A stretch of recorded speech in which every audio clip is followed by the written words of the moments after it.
Here we go, kid. Room 129 of the Fairfield Inn and Suites in Bowling Green, Kentucky.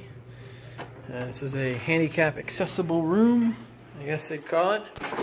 We'll start in the bathroom facilities. And here we have the nice, spacious, at least height-wise, shower. Yeah.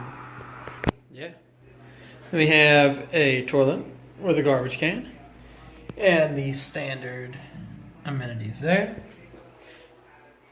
Let's move on. We do have a mini fridge, coffee maker, and microwave.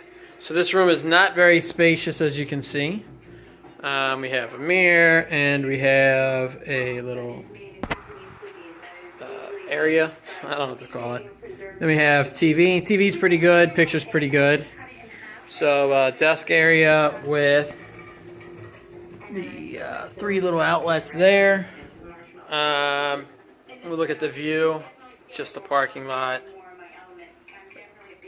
and the water tower there.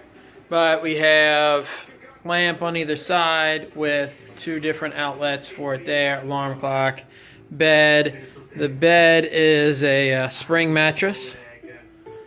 Thermostat is controlled on the wall.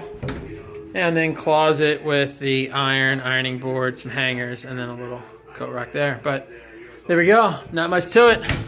Catch you later.